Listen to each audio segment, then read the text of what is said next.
As we approach Hardscrabble Hill, one of the toughest spots on the trail, the road turns steep, the rocks get loose, and it narrows fast. It barely fits one vehicle, with a rock wall on one side and a serious drop on the other. You've got to stay sharp and hope no one's coming down.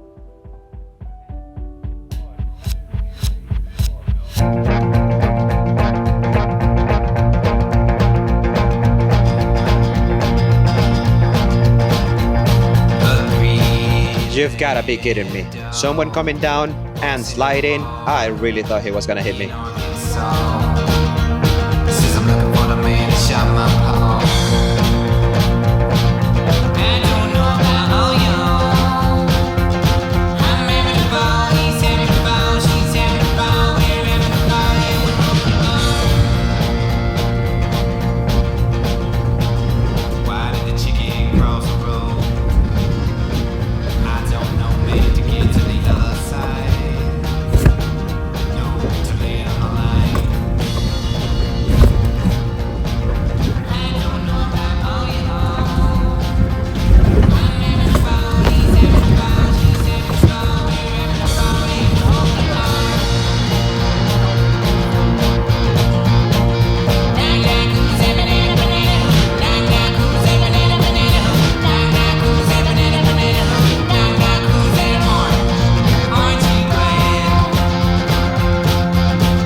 Once we made it to the top, we are rewarded with this beautiful view, leaving us completely speechless.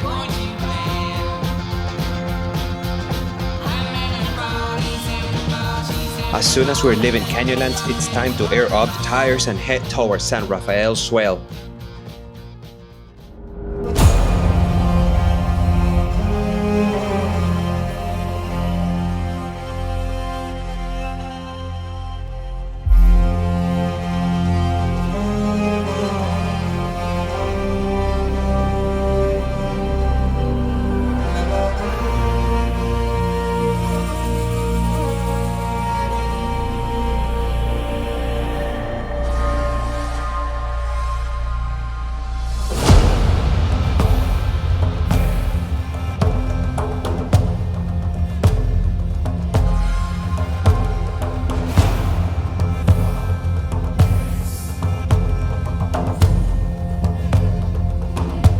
After setting up camp, we cook a good dinner, share some laugh, flew the drones, and watch the sunset from the edge of the cliff. Just make sure to check the rules. Some areas don't allow drones, such as national park, wilderness, and recreational areas.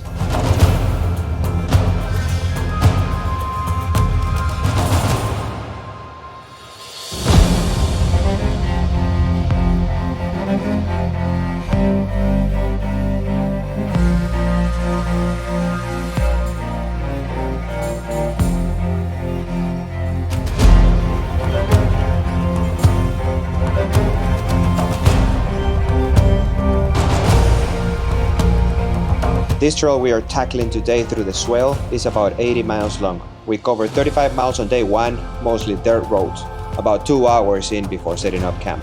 But day 2, that's where it gets real. Over 40 miles with some unexpected obstacles that take us nearly half of the day to get through. And Utah keeps delivering. These rock formations shapes over millions of years. It's hard not to be amazed.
As we approach one of the toughest obstacles on the trail, we have to spot each other and start stacking rocks to ease the steep climb. There is a drop on the left side, so every move will count.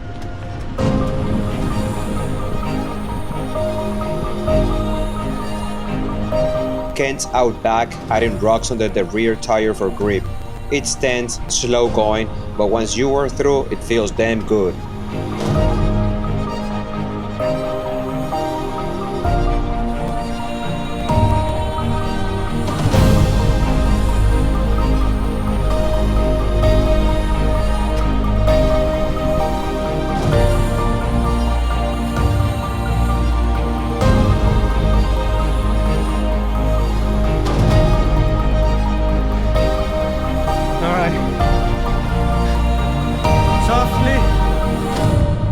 Passenger, come, stop.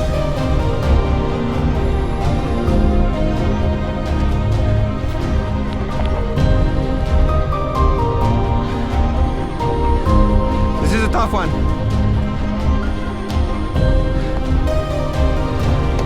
What? Passenger?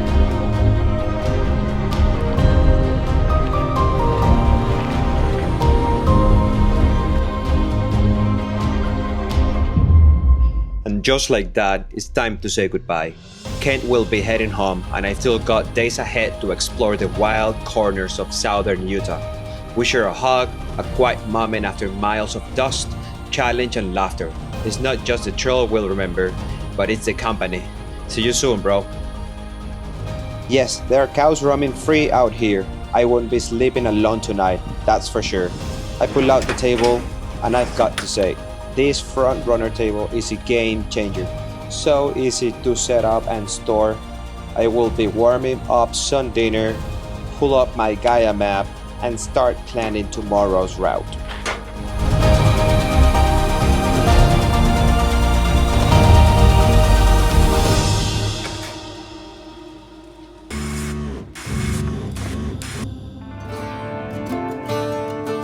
After some research, I realized I wouldn't be able to tackle the famous top of the world on my own.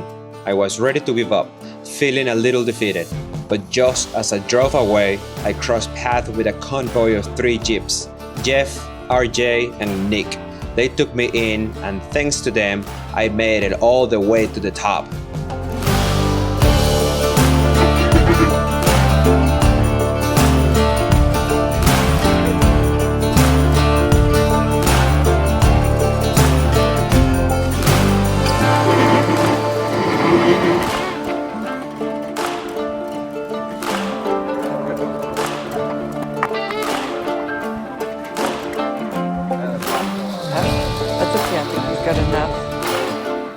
Not without going through some serious obstacles and steep climbs, where Jeff and Luke really came through, spotting me and guiding me through the right lines. I never imagined my truck could handle it. I'm running a 3-inch lift with 33s, and the trail was pretty torn up. No joke.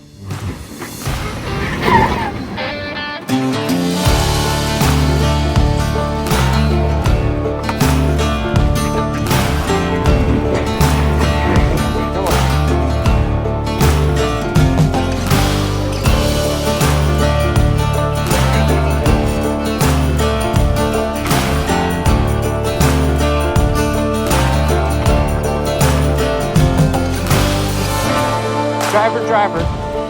There you go.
start my day visiting Arches National Park, a place where over 2,000 natural stone arches have formed through millions of years of erosion shaped by wind, water, and time.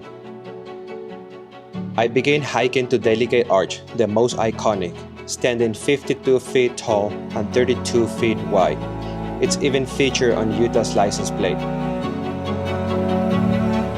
Then it's over to Garden of Eden, a cluster of towering rocks formations and balanced stones that feels like something out of a dream, shaped by centuries of wind and weather.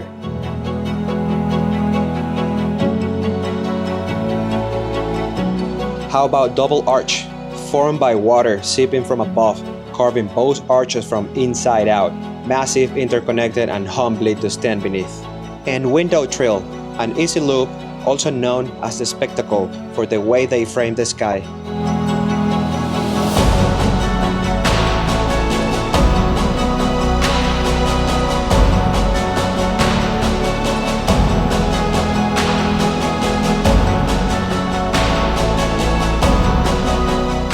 Long Canyon Trail offers a peaceful drive, starting near Dead Horse State Park. The trail is mostly rock with wash crossings to watch for after rain. One of the highlights is the giant rock underpass. The red cliffs around you are part of the Navajo sandstone, formed nearly 200 million years ago, when this region was covered by shifting sand dunes and shallow seas.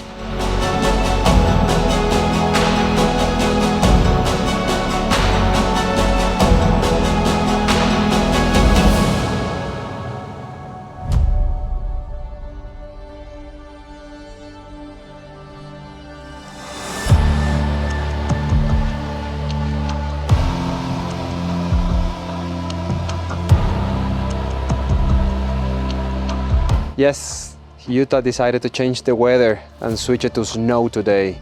Just look at this, that is insane. This was a camping spot that I had selected to sleep in tonight, so I'll see what will I do.